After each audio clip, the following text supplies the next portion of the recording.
It's all about the macro productions. What does the goddamn line say, Tony? Please do not use gendered language. Then what? I'll be arrested, put in airport jail? Look, you're going completely sideways, man. It's a big club, and you ain't in it. How dare you? Mr. Speaker, the President of the United States. I'm Chris Hansen with Dave on NBC. Jack Marius Tack-Theratrix. Hi, I'm Spartacus. Jackson, Sacramento, he, him. Steven Seagal. Sex offender guy. I'm Keith Morris. This is Muammar Gaddafi. I'm Rick James, bitch. Sorting through the lies. The hijacker's passport was found blocks from the World Trade Center crash site, if you can believe that. We cannot track $2.3 trillion in transactions. And uncovering the centuries-long plan for world domination. Learning about Cuba, having some food. Let's talk about Chinese people. Have you ever been in a Turkish prison? Swangles and Fort Lauderdale. I have sent 6 of my Libyan missiles to blow up the Sears hardware department. Nothing could be more fun than jumping off a cliff with 2 German bisexuals. Oh, you English are so superior, aren't you? Thank you, comrade. And now, macroaggressions. That's what assholes call it. With your host, Buddy, I don't know who you are, but you're about to get chlamydia. Charlie Robinson. Hey, Whitey, where's your hat? You want to drop the blame on Charlie and say it's all Charlie's fault. He was a retard. I get some goddamn diuretic.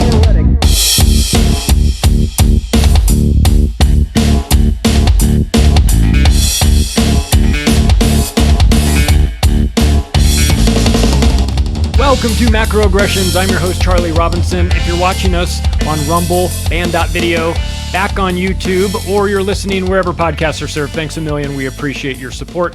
Macroaggressions.io is the website where you can find everything that we're working on. Activist Post, Natural Blaze, the podcast, the books, all that good stuff. Our sponsors are amazing. Thank God we've got them. Augustin Farms is one of the newer sponsors. They have storable food. They have the craziest selection of storable food. I had no idea. I thought it was really just the buckets of emergency food. I really kind of thought that was the extent of it. I didn't realize you could get dehydrated butter powder and eggs and dairy and fruits and vegetables and meats and proteins and all this stuff. And on top of that, luckily they have cookbooks there that will teach you how to actually cook it so that you're not, licking your butter powder somewhere in the future. But they do have those emergency kits. If you want to just grab one of those, check it out. Go to augustinfarms.com. Promo code is macro. That'll save you 10% on your first order. The link is down in the show notes, so you can check it out over there. And since we're talking about getting prepared, EMP Shield has been in the business of doing this for quite a while. They've got a device that's pretty easy to install. You can do it like a Type 2 surge protector on your home or your car. If you have a boat or an RV or a generator or something like that, you can do that. You can install it. So protect you against lightning, which is probably the most likely thing, but there's also EMPs and solar flares, and hopefully we don't have that stuff. And God knows you don't want to go back to the Flintstones where we're pushing our cars around, but it's a possibility. So if you're interested, go to empshield.com, read up about it. You can install this yourself if you want to, but they also have installation videos. So the discount code is macro. Save yourself some money on your way out. You'll need it for where we're going. Well, now that the business is out of the way, it's my pleasure to introduce the show for the first time, but my friend Benoit. Hey, Ben, good to see you. What's up, How man? are you? Never a dull moment. No, never a dull moment. Good to see you on Tinfoil Hat recently. That was fun. Yeah, that was very exciting. It was interesting that after 933 episodes, I had anything to offer, but it was a relief to see that I did. Well, you did, and Sam, that was cool to see Sam in your tattoo chair. Yeah, in that Chicago. was How'd that amazing. happen? I tried. I saw an opportunity and I tried, and thanks to you, it happened. But that's something I try to impart on my kids. You got to try. You always got to try. That's where we first met because I had seen you on there and read your book, and I said, you know what, I'm going to reach out to this guy, and I did, and it worked. It's been some of the best interactions I've had too. I've got people in my life who I'm working with, who I've met that same way, which is crazy to me. It's great. So, I'm glad you reached out to me. You saw me on Tinfoil Hat in 2018. That was the first time I went to LA, did that show with Sam. Had no idea I would be doing a podcast with him for twice a month for the next 5 years. But that was one of those things that sort of set kind of the wheels in motion. I met Sam. Through that, I eventually met you. Now you and Sam are connected, and but you and I have been messaging back and forth for years. You have a great, I don't know where you get your information, but you always have a really great source for something that whenever you send it, it's like, never even heard of this, never seen it, never heard anything about it. So, rabbit holes are fun. Yeah, they are fun. You've got good ones, good fresh rabbit holes. With the search engines, it's really bizarre because you have to figure out kind of a backdoor way to look into things, because if you look for, let's say, Russians indicted by Mueller, you won't find that they dropped the case against them once they wanted to go to discovery. But if you look up the lawyer for the Russians who were indicted by Mueller, then you'll find the articles about it. So with the tricky search engines now, you have to figure out backdoor ways to research stuff. You probably remember back in the day when everything was available, a click of the button on the internet, and now, you get 100 results that have nothing to do with what you want. It's frustrating. Yeah. When you find a good source of information, you kind of want to like hold on to it as much as you can. The search engines are difficult. The AI chat bots are, I can't, I haven't used them for research. I really won't use them for research. I might use them in the future for organizing information in ways, but I don't, but it'd have to be my information. I don't know that I could trust it to go out into the world and bring back good, clean info from some source that I could trust. It's just too many fingers on that. A really good thing if you find them are the old documentaries from 80s, 90s, 2000s on YouTube, if you could track them down, or anywhere you could track them down. If you watch the old Mike Rupert ones, they're amazing. I mean, he was so intelligent and so well informed about everything he talked about. And I urge anybody to go watch those. And the whole climate back then, when things like The Daily Show were edgy and people actually were engaged and wanted to know what was going on.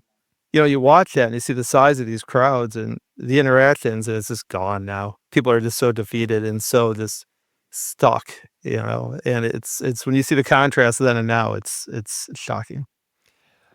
Well, that's a good place to pivot and talk about Chicago, because if ever there was a city that's been sort of the embodiment captured, of that. Absolutely captured. Yeah. Yeah.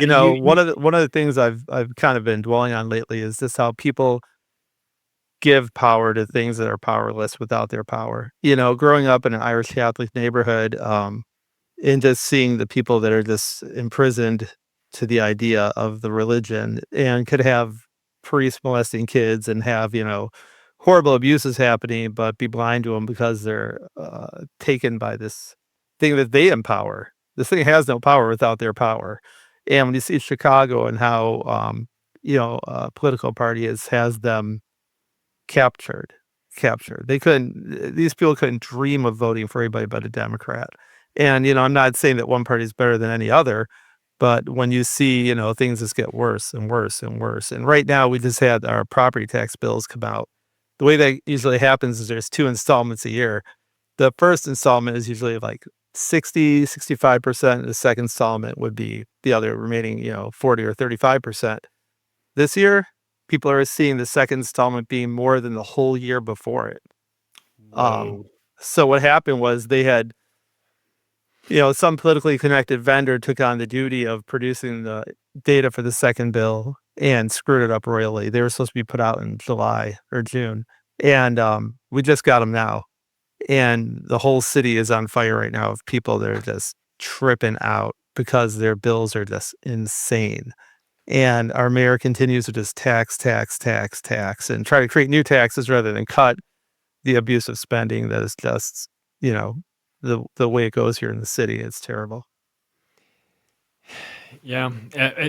Not limited to you guys though. It's no, but that way. It's been anywhere where somebody's been. I mean, California is a whole state where I grew up. Just at the state level, it was Democrats, and they never considered. I guess. Well, I once mean, California though came has in, a history of having a Republican governor every now and then, having yeah, you get Arnold comes in. yeah, but no, even before Reagan, and you look back and it had a pretty conservative bend to most of it, except for It's been San 70 Francisco would stand years. out. Yeah, but they had a good history of a solid base.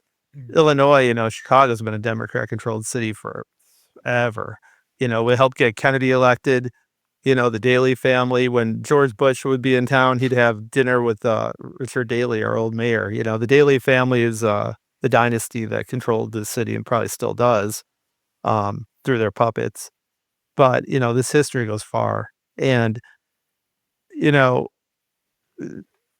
there's this resistance to any, it's a subject you can't touch, and even though there's irrefutable proof, constant proof of the abuse and constant proof of just shitting all over the residents here, they just keep going with it. And like I said, it's empowering something that has its power thanks to you.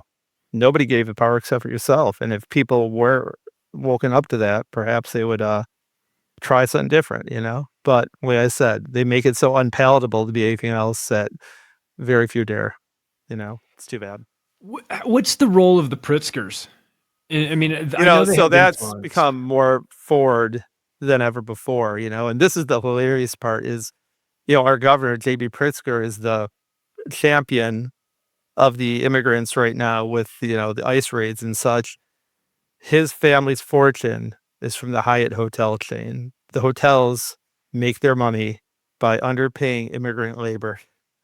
Right. So if the immigrants champion is the guy who became a billionaire off of exploiting their labor, they're in trouble. Yeah. And there's all sorts of other things going on. Not far from my house, in a heavily populated area just west of downtown, they just built a massive level 5 biolab, like right in the middle of the neighborhood. And it's hilarious. I'm not kidding. You can look it up, 1347 West Fulton. And the ironic part about it is, if you're ever going to have anyone build this thing and have a conspiracy theorists be like, oh my God, it's built by Chan Zuckerberg and the Pritzkers. Oh, no way. You can look it up. It says it right on there. Oh, that's bad. It is planted right in the middle of a neighborhood. And ironically, the funny part about that also was a block away was migrant shelter. So do the math. We need more subjects. Go over there. Yeah, go grab them. We need to. Wow. More adrenochrome experiments with some adrenochrome, whatever. Yeah. How's the Obama library coming? Man, so before I got on here, I was actually looking into some stuff about that because that is a funny one. So I was actually okay. So before that, what happened was George Lucas was trying to build in that area, and he was starting to build the Lucas Museum. And there's a lot of pushback because in this area, these people are like, one, we don't want our property taxes go nuts, and two, this is our lakefront. The lakefront's amazing. It's miles and miles of beautiful lakefront for running, bike paths, etc. They want to plop down this museum right in the middle of it. A lot of resistance. Lucas took it to L.A. There you go. Well, now here comes with the Obama Library. I was actually in my car when listening to the radio when the lawyers came out of the courtroom that were trying to oppose it. They went in there with their petitions. They went in there with, statements from other residents saying, we don't want this. We don't want our property taxes going nuts. We don't want the parking problems. We don't want it. They said before they even got to speak, the judge already had his decision drawn up and ready to go. He had it already in his hand. Usually you're supposed to listen to everything and go formulate it. He already had it before the court case even started. So there you go. So they come in with the Obama Library, as you called it. Except for it's not a library. Because of the library, you fall under a federal ordinances and guidance of how you have to do things. You have to have certain parameters you have to meet as a library. So it was sold initially as a library, and then all of a sudden the word library kind of disappeared. There's not one book scheduled to be in this place. Not one. Now it's the Obama Center. You might remember Valerie Jarrett, his assistant from his time in the White House. She is one of the chief executives of it. I think she's the chief executive. Her annual salary is $750,000 to be the chief executive. Another interesting person on the bill there that's getting $200,000 a year is Tina Teten. And I don't know if you remember who she is, but she was Michelle Obama's chief of staff, who was later involved in the Jussie Smollett case. Jussie Smollett, when he was getting indicted for that whole thing, reached out to her. She might have reached out to Michelle, I don't know. But all of a sudden, Kim Fox was contacted and told to lay off. So this lady, like in her other job, Tina Chen, is a workplace investigations for Southern Poverty Law Center. Oh, great. So how she fits into any position at the Obama Center while it's under construction, what was she, calling the bricks racist that they're building it with? I don't know what she's doing over there. But she's getting 200 grand to do it, you know? She'll be busy doing she'll find some way to be a destroyer, I'm sure. What about whatever happened to Lori Lightfoot? It's terrible. But one more thing about the Obama Center. So I actually know somebody who's working on it as a contractor. He's told me straight up, there's no head of it. There's no chief person there directing everything. So it's a free for all. He says these people that get these contracts show up, work 2 or 3 hours a day, do BS work. People show up, tell them they did the wrong thing. They take it out, do it again another way, over and over and over. This is why it's taking years. The cost started at $300 million. It's now over $1 billion. They've added a couple buildings. The Airbnb guy donated $125 million. Jeff Bezos donated over $100 million. Nothing shady about that. No kickbacks expected there. It's basically a slush fund for people that want to get, to get kickbacks or to get, special help to donate to.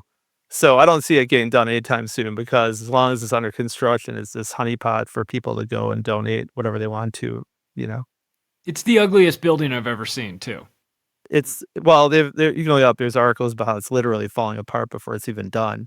There's big pieces of concrete falling off, exposed rebar, Yeah, it's terrible. But isn't that kind of a perfect encapsulation of Obama? It's all exposed rebar. Ultimately, just that everything is just pick a little bit below the surface and it just all crumbles. I mean, his entire 8 years was, I don't know. Yeah, I mean, it goes back to what I'm saying about giving power to something that's powerless. But the name, gets this kind of undeserved respect. When people look at the failures of that presidency, of the bad things that happened, and yet it all gets, taken away with magic wand because of the name. Yeah. It's funny. One of the big things right now in the news is Venezuela. And I don't know if I ever say anything about Operation Cassandra. I think I did. But during the Obama years, the vice president of Venezuela, a lot of people don't know this, was not even Venezuelan. He was half Syrian, half Lebanese, all Hezbollah. And that was vice president of Venezuela. Oh, wow. Yeah. And so the big thing going on was, with oil, Iran and these people were controlling it, and, through this vice president. And that's where Obama let it continue. They wanted to try to intervene and do something then, and Obama wouldn't let them. But look up Operation Cassandra, and you can read all about it. Interesting. So now we have a new problem in Venezuela, or at least Trump wants there to be a problem. Well, it's funny too, because he's calling them drug traffickers, and you can even read about how the CIA were the ones trafficking drugs out of Venezuela. They literally set it up in, what was it, the 2000s? I forget the name of the operation, but yeah, we set up the drug movement there as kind of a honeypot to try to get in the middle of the whole narco-terrorism thing and kind of take a detailed analysis of how it was working. So we actually set up Venezuelan drug dealers as an operation. And now we're calling them drug dealers when we're the ones that set it up, which is the ultimate irony. We're setting up franchises in Venezuela, the narco trafficking set up by the CIA. It's like, how can you be certain that there's drug dealers in Venezuela? It's like, well, we can't really tell you why we're totally certain. It reminds me of when we were saying, well, the Iraqis, they have chemical missiles, they have all these aluminum tubes and all these things. Like, how do you know they have these aluminum tubes? It's like, well, because Rumsfeld sold them to them. Yeah. That's why we know they have them. So, yeah, and again, that falls back to giving power to something that you gave it to. If you don't give them power and you see a lie, you can call a lie out. But when you give them power, you just kind of are blind to the lies. Um, yeah, it's insane. With the Epstein stuff that comes out daily, people keep giving passes to, depending on who they want to win. If they want the Republicans to be the ones that are winning, then they give them passes. If they want the Dems to be the ones winning, they give them passes.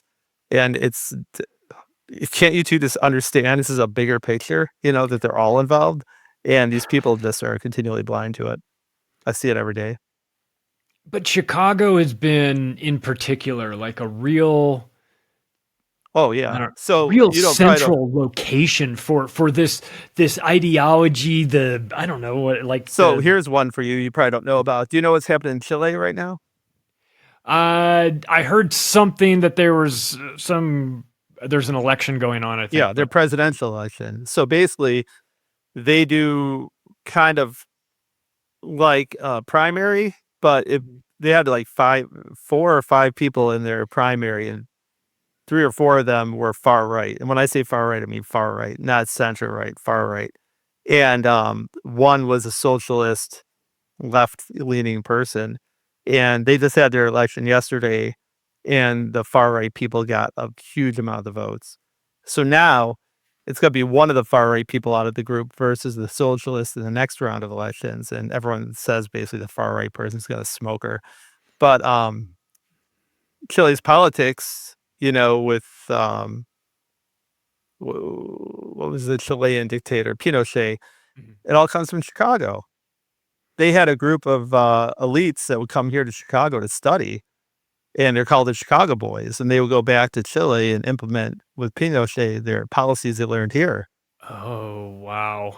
Yeah, I have a friend from Chile. He educated me about all this. And you look it That up. is They're called the crazy. Chicago Boys. And then also Whitney Webb would talk about, with the Neuralink, Chile was the first place to have a was it like a Bill of Rights for chip implants in your brain? Oh, really? Yeah, they have a Bill of Rights for it. Basically, to say that you cannot be deprived this technology and ability if you can't afford it. To prevent. Oh. So it's supposed to be a good gesture to say, hey, listen, Charlie, you can't afford it, but now you won't be on a level playing field with the rich kids if you don't have it. So we're going to make sure you can get it too. I And was under the mistaken assumption that it was a different kind of Bill of Rights. Like, we're not going to put thoughts in your head, and we're not going to do this or that. But No. what you're saying is it's no child left behind with the brain Yes. implant devices. And the author of that studied and learned at University of Chicago. Great. Same place that the other guys studied at. So yeah, there's a big connection between Chicago and politics in Chile. Yes. Yeah, that's Yeah, and other crazy. places too. We have this is where we split the atomic bomb. At the University of Chicago, or split the atom. Yeah, no, there's a lot of when the Ukraine war started, I was shocked to see that George Bush and Bill Clinton were 2 miles from my house in an area called Ukrainian Village. They were here when the Ukrainian war started. I mean, I was like, whoa, they're right there. I would have gone there, man. I want one of those George Bush paintings. You ever see those? No. Oh my God, you've never yeah. seen Oh, George, yeah, the ones that George is doing himself Yeah. now. Yeah. Yeah, that's like getting a John Wayne Gacy painting or something. Absolutely, man. One of the biggest mass murderers. That'd be amazing. Yeah. That would be I honestly, if I ever ran into him, I'd be like, dude, I want a painting so bad. totally. Dude, Someone to told have me- one of his paintings. Someone was trying to get me to get John Hinckley on the show. They're like, get him on the show. I was like, how do I get a hold of him? They're like, he'll talk to you. I was like, I don't know if I want to do that. Yeah, that might be a bit weird. Let me take a look at this real quick. Yeah, go for it. We're good. All right, cool. All right. Yeah, I was explaining to Charlie before we started filming. I screwed up on cooking a corn casserole where I forgot the main ingredient, which is Jiffy corn muffin mix, and so I had this boiling thing of corn and sour cream, but no mix in there. And my kids are gonna kill me when they get home. I screwed up dinner, but That's funny. yes, Yeah. Well, sorry, guys. we what- also had. This is a good one. We had the Prime Minister of Estonia here about 2 weeks ago, and there was actually a thing on the news that was one of the most ridiculous things I ever saw. Is somebody made the Prime Minister of Estonia an Estonian swearing machine. Yes, you heard me right. They made him an Estonian swearing machine. That was his What? Yeah, somebody in Chicago decided to make him an Estonian swearing machine. Pretty amazing. We're at the end of empire behavior right now.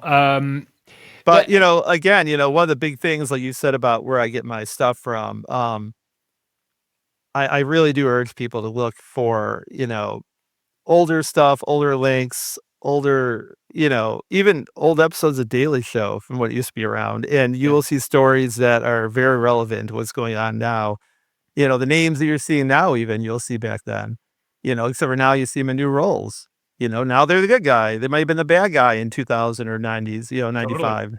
And it's amazing to see over the years how media has a amnesia when it comes to these people and the roles they play. It's the same person, and you see them vilified, and then you see the same Jake Tapper 20 years later saying that they're buddies.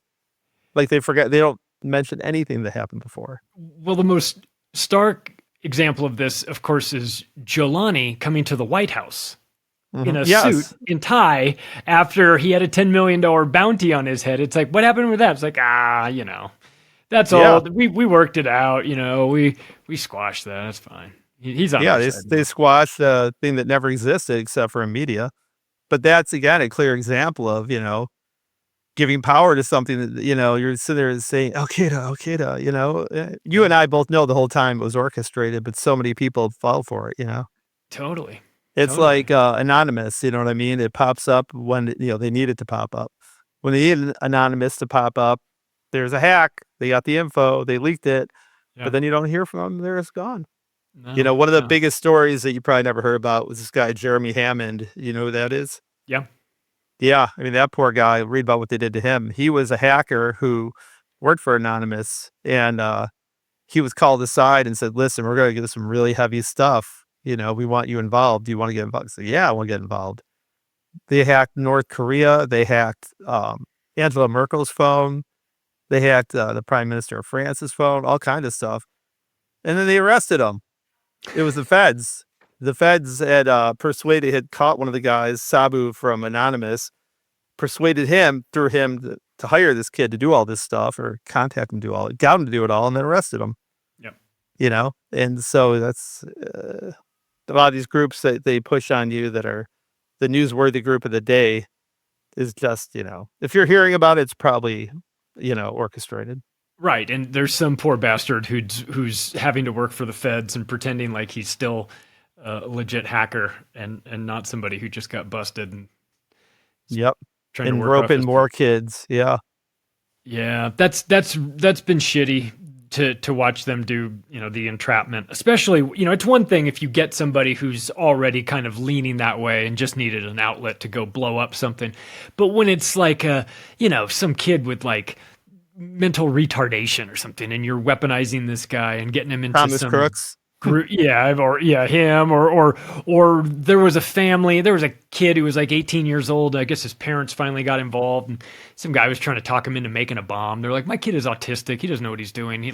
So the taking advantage of people like that and creating something out of nothing has always been a gross tactic of our intelligence agencies, but. Yeah, so I don't know if you ever read this book called what was it called? Finks. And Finks is a pretty good book written by a, believe it or not, New York Times writer, but it's all about the history of kind of what Mike Benz is talking about right now with, our government creating the illusion of the bad guys, of everything. And one of the people they persecuted was this American author, Richard Wright. And even Richard Wright said this. He said this in the 60s. Most revolutionary movements in the West are government-sponsored. They are launched by agent provocateurs to organize the discontented so that the government can keep an eye on them. I mean, they knew this in the 60s, And it's almost painful to see some of this stuff happening, I can't tell you how many people will talk to me about the Sean Ryan show, and as soon as they say those words, I'm just like... I know. How do you see that and fall for it? I think it's just this fifth generation warfare. It's coming at you from all directions. You expect a punch in the face as the shock, but really you're getting subtle propaganda from Sean Ryan or somebody who's there to give you part of the story, but not the full amount that the new mainstream alternative media seems to be sprouting up to corral people into what they're allowed to argue about and what's acceptable, and then anything outside of that, you get canceled for talking about who's really running things. So Yeah, I try to tell people if you're talking about what everyone talks about what they read today or what that post is today, you're missing the point. The people that are really running the things are not the voices you'll never hear, the names you'll never hear. And you got to look deeper, you got to look deeper and see, that's why I like the old stuff, because you'll find names, what happened to this guy, and do a little research and find out where they are now, Whitney Webb, again, was somebody who was always ahead of the game on that. A lot of the names that she talks about, 5 years ago are the ones in the news now. Peter Thiel, she's been talking about him for years, I love it. Yeah, it should. And the old way they used to compromise you, sort of infiltrate your Black Panther Party or whatever it is, and kind of form, create the groups and do all of that. Now they've got like a whole different level of technology that they can just aim at you. Mm-hmm. If you go to an ICE protest, you're on the list now. Your phone's on the list. Your face is on there. I think it's called a Scorpion device. That's what it's called. And with that, they can read any phone in there. They can read anything without a warrant. And our police use it, and they do it in such a way that if you FOIA any information about it, nothing comes up, because the way they're instructed to use it, they have a certain van to use it with, Flowers by Irene, whatever, on the side, and they show up and get everyone's data. They're hanging out at the protest. Yep. That or a Reaper drone circling above, pulling data, or a cell phone tower, or flock cameras, or something, anything. There, your Sirius satellite radio is telling on you. You know what I mean? I don't know if you saw this one. Is very interesting. Is in Oakland, the residents themselves actually paid to get drones. No, I didn't see that. Yeah, so the residents of the Chinatown area actually paid out of their own pocket because crime was so bad that they funded the local police $80,000 to get a drone to help with the surveillance. Wow. Yeah, like, please drone us. Please do some surveillance on us. Talk about problem, reaction, solution. Man, that's terrible. I mean, you're even paying for your own enslavement by paying for the drone. But what are you going to do? I mean, some of the cities are starting to look like El Salvador. You know what I mean? Okay, so this is a very funny one. Is when people were very upset about Texas shipping migrants everywhere, nobody talks about how everyone ships their homeless to LA. Colorado does it, Arizona do it. They all buy them one-way bus tickets. Yeah. And California doesn't complain because they probably register them as voters. So now, that's where you get, like you said, these places looking like El Salvador. It's all part of that program of importing people so they could get more voter blocks. But, again, they'll complain about taking a non-citizen and shipping them somewhere. What about shipping American citizens? They all do it. Totally. Yeah. It's insane. You guys had a problem in Chicago with, talk about a black eye. It was a black site, Home on Square. Okay, now that's not real. I know police that work there. Tell me what that was, because the media painted that as something that was like borderline CIA black site. It's not. No, so that was The Guardian, and that was some pretty crappy reporting, because I actually was tattooing clients that work in that place. Okay, what were they saying? What's the reality of that? 100% not true. We got enough crazy stuff happening in this city. If it was true, I probably would have heard about it, because I have a lot of clients that are cops. That was absolute false. It's crazy that there wasn't like a PR story in the aftermath to try and tighten that up and say that it was false, because nobody here cared about stories, they don't care. No, I mean, that's a news outfit out of England. You know what I mean?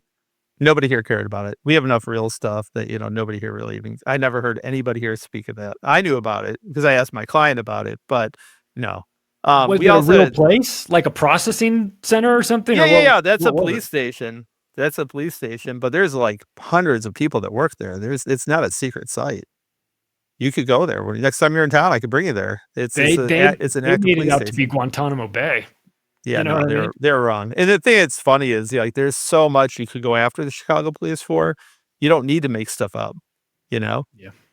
But they do, and it's terrible. Like, one of the big things now here is it's getting better now because we have a new state's attorney, but how nobody was getting prosecuted. And when it comes to migrants, Venezuelans and such, I've literally had police tell me they will witness somebody shooting a gun, a Venezuelan shooting a gun at somebody, arrest him, and they will be back the next day. They do not prosecute. And I've been told the reason being is they want to have a high conviction rate. And a lot of those are going to go to a jury trial, they have a sympathetic jury, they're let them go, even with video, even with everything. And so they just don't prosecute. They just put these people back on the street. And we've had people busted with literally with dead bodies, and they let them out on bond with no cash bail. Just let them go until the trial. Wow. That literally just happened. This guy had a woman that had been missing for 5 months. He had her body, he had decapitated it, all kind of stuff, and they let him go on bail, and he was here illegally. They let him he was not even a legal American citizen, and they let him go on with, warrantless cashless bail. Now you promised to come back now, you hear? Yeah, and they did, they deported him, but, they probably had an ankle monitor on, but that doesn't do a lot. But yeah, no, we've had multiple cases of this. Just systemic? Is just something, is it one of those things where it's like a feedback loop where you've had a segment of Chicago society that's been on government assistance for so many generations that they can't break out of that cycle? Yeah, no, it's a big part of it, the scare tactics of, if these guys come in, they're gonna cut your benefits, they're gonna do this and that. Yeah, absolutely, scare tactics.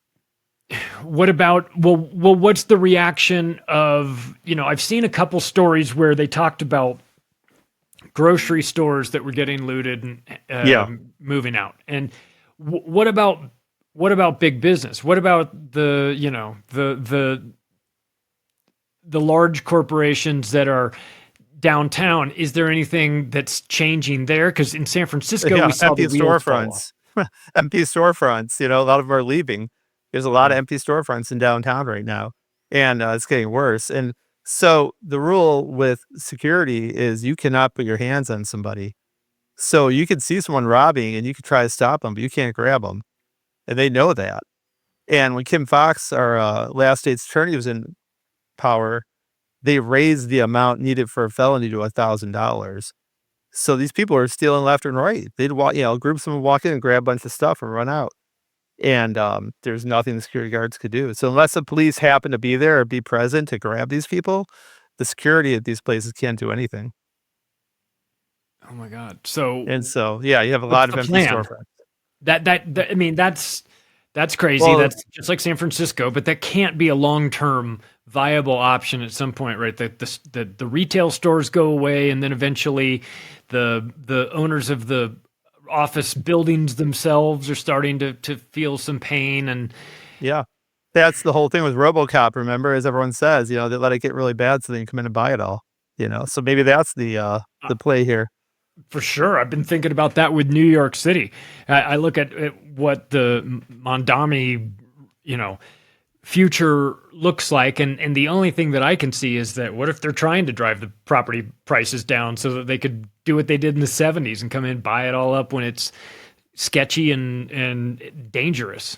That's what I'm really interested in seeing how it pans out because, when they first instituted their thing where they were letting people go, so it all started because there was such a backlog to process people in New York, and they had a kid who literally stole a backpack and was sitting in Rikers Island for 8 months before he could see a judge, and he killed himself. And that's what started the whole thing of like, okay, we can't hold people anymore until, they're ready to go to trial. We have to let them go until they're ready to go for trial.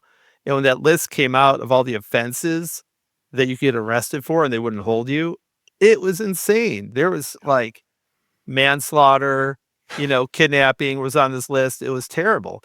And my brother lives in New York, and I contacted him, and he said, "Save me your BS." I said, "This is a real letter. This is like," because it was on some stationery from a public official, and so I actually called the New York City State's Attorney's office, and I asked if it was real. And they said the lady was so funny. She's like, "Well, my name is like Mandy, and yes, it's real, and this is my number. And if your brother doesn't believe you, have him call me." And I was like, "There you go." But yeah, they would literally arrest someone for breaking entry, let them go, and arrest them 2 hours later for the same thing. It would just happen over and over, and they still have that in power. So with what's going to happen now with this new guy, I don't know. I don't know if they're going to continue the same thing. They're going to try to help. I don't know. I'm hopeful. I hope that he has good intentions. He's going to do something good for the city. But there's so much misinfo out there about what everyone's doing or saying that the actions are going to say it all. So let's see what the actions are. In Chicago, have they been monkeying around with your zoning the way they're trying to do in LA? I know obviously. No, that was the redistricting thing. So the prop thing that just passed was more to do with redistricting, like kind of like what happened in Texas, where they're trying to mess with these areas to ensure their votes and power. Our gerrymandering here is what started the whole thing. They over the years, different shows have done skits about how bad our gerrymandering is. And our governor Pritzker actually was on, I think it was CBS, complaining about Texas doing it. They showed him a map of our districts. They're like, "Excuse me, look at this," and he's like, "Yeah." He had nothing to say because it's so bad here. Yeah. If you ever see a map of our districts here, it looks like a jigsaw puzzle made by somebody who's intellectually deficient. It's insane. Yeah, so we have issues with that, obviously, keeping the city divided up like that. But, a big thing that people miss when they talk about, it's not about race. A lot of it is about economics. Yeah. And poor people are going to poor people, they're going to have trouble and problems. And if you think that any group has, a hold on being poor, go watch Cops. If you watch Cops and enough episodes, you'll see everybody across the country who's poor. Doesn't matter what color you are, they're all committing the same crimes. Yes. And all these systems are not designed to help these people. All these systems are designed to put small band-aids on them and continue as planned. Did they ever get I feel like they got the carbon marketplace off the ground in Chicago and then it went away. Did you Not remember? sure about that. You ever hear anything about that? There's some. Obama was like, "We're going to make Chicago the carbon tax capital of." I was like, "Why?" That seems like. All I know is that they sink, I think, billions into a company here, Rivian, that's supposed to be this, electric car company, and it's tanked horribly. There was also a company that was going to make electric buses, and again, another black hole of millions of dollars. That's another thing is our city's great at is making millions and millions disappear into budgets to who knows who, and it just disappears. With the immigrant crisis, there was a alderman here who was the head of the city's response to it, and he couldn't answer where all the money's going. There's 50 million going, and one of the local stations that interviewed them, they had a list of where all the money went, and he says, "Where did you get that list?" And he said, "Can I see it?" He's the head of it. He didn't even know. A local TV station guy, he couldn't even get it. Yeah, all kinds of abuse. Our city is just the worst when it comes to that. When Obama was president, though, did he tilt the scales towards you guys? Did he? Oh, yeah. Okay. Yeah, absolutely. A lot of contracts coming here, a lot of business. Rahm Emanuel too, who's our mayor. Obviously, his brother Ari Emanuel, big Hollywood big shot. So a lot of movies were filmed here. Yes. And that was one of the funny things I saw lately, because now Rahm Emanuel is sticking his head out again, like he might be trying to do something politically. And I don't know if you saw this, but UFC was here, I think a month ago, and Rahm Emanuel was in the audience, which was like a real head turner. Like he hasn't shown his head in forever, and he's going to be in the UFC audience. Well, it's probably his brother's ownership of it helps. Yeah, but with Dana White's clear allegiance to Trump, you would think that'd be a little taboo, but it's kind of interesting. I think they're all aligned at the top with the money and the power and all.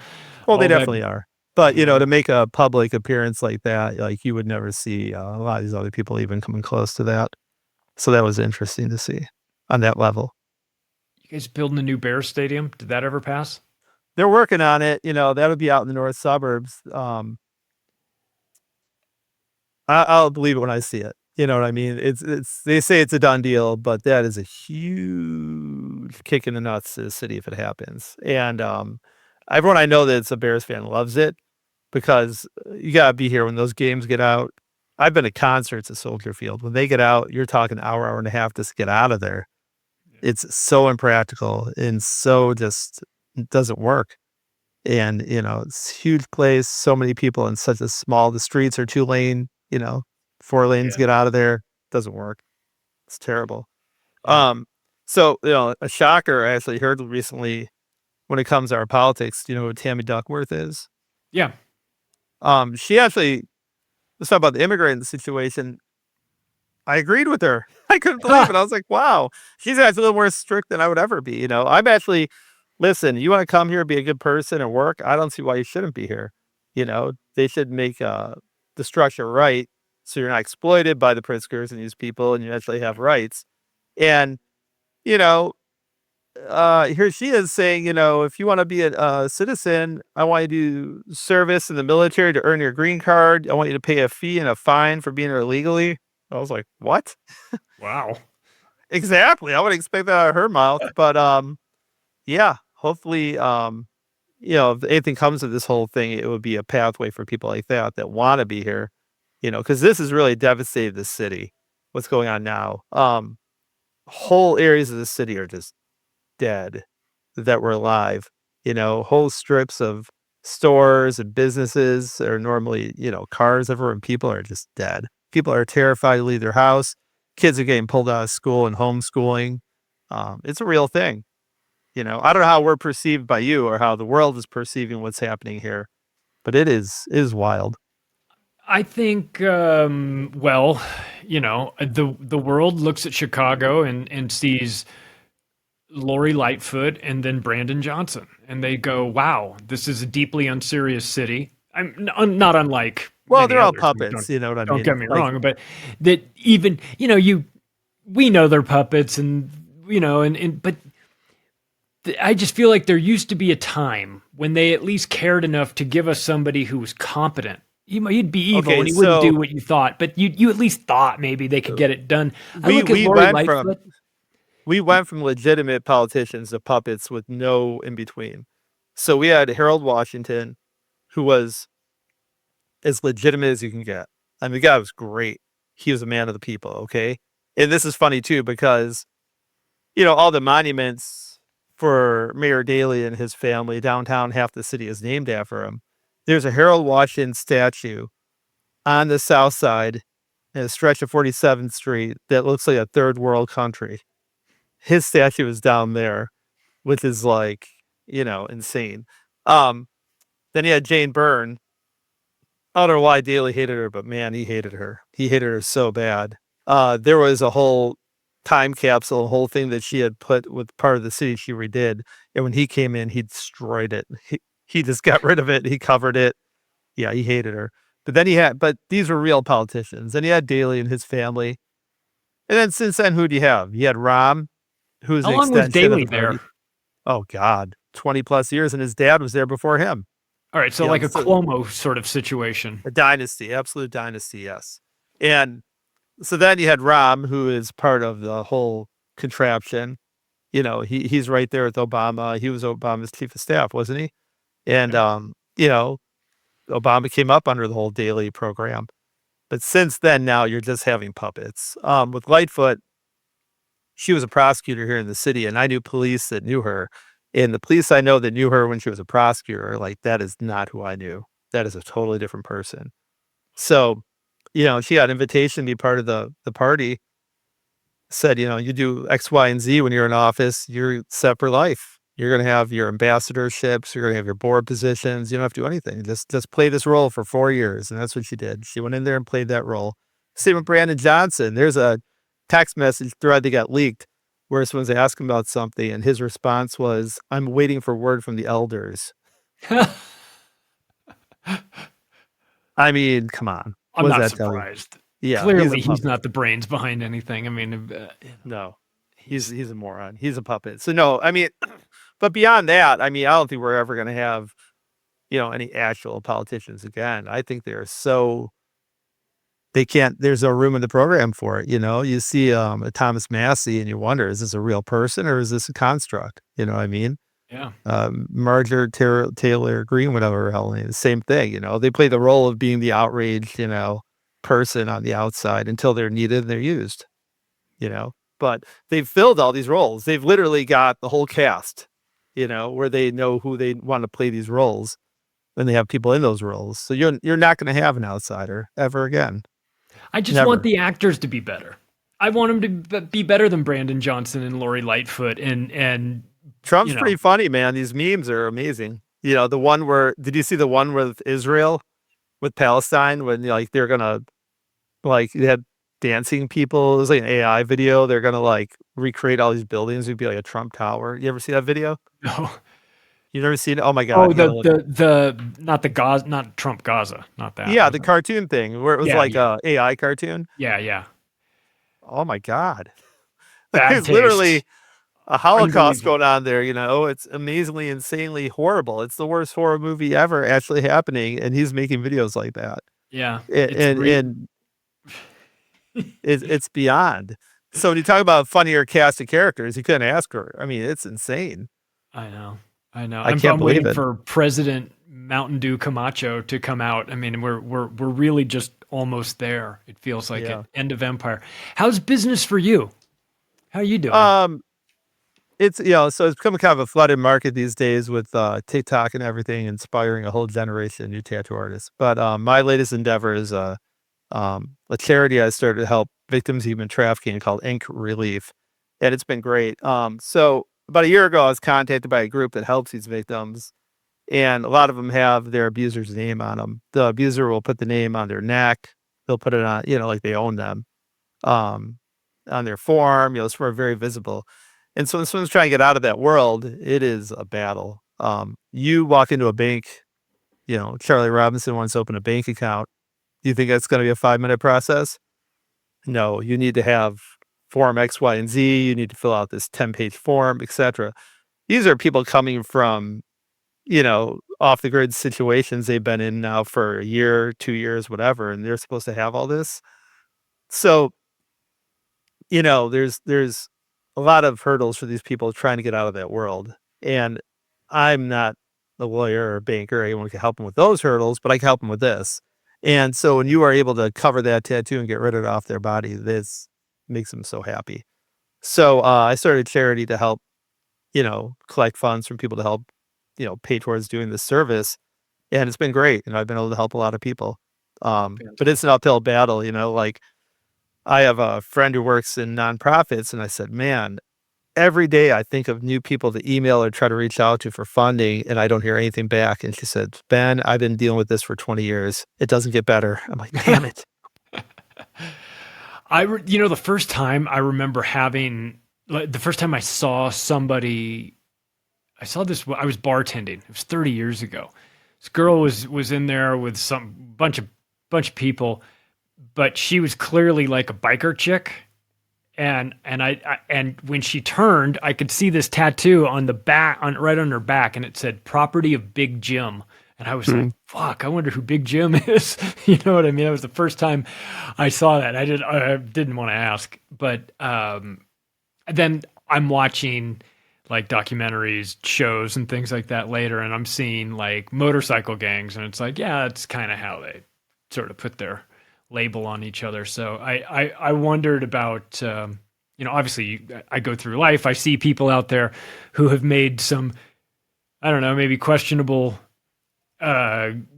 decisions with tattoos in terms of joining gangs and putting them in places that make you sort of less hireable, so to speak. So, I mean, you have instances where you're helping, who is it, just abused women? Is it ex-game bangers too, so it's for ex-game bangers and victims of domestic violence and human trafficking.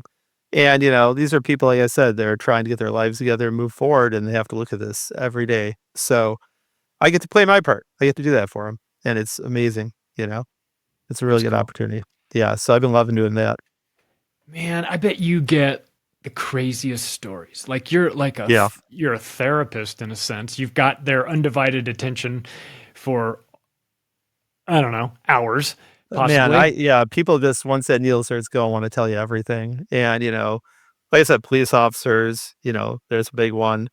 People in the medical field, all kind of people. You just hear the wildest stories. Electricians, one of my clients works on a lot of these buildings, and that's where I heard about that biolab, because he works in all these places. He worked on putting a escape room in Steve Harvey's condo in Trump Tower, you know? So these people are in these places and they tell me what they see, and it's wild. I heard my wife and I always crack ourselves up whenever we see Steve Harvey on TV because there was this, I don't know if it was a rumor or true, but it was like, it's like when you're in the room with him, don't look at him. He has like specific instructions for anybody. Like you're not supposed to make eye contact with him. I was like, who the fuck does Steve Harvey think he is telling people not to look I don't at know, him? but I would give him the biggest hug. That show, Family Feud, is so hilarious. I It is can't fun. believe the stuff they say on there. It is unbelievable. Do you remember back when we were kids and Richard Dawson hosted that show and he was such a pervert? He would just He was drunk. practically He have was his hand so up every- drunk. Yeah.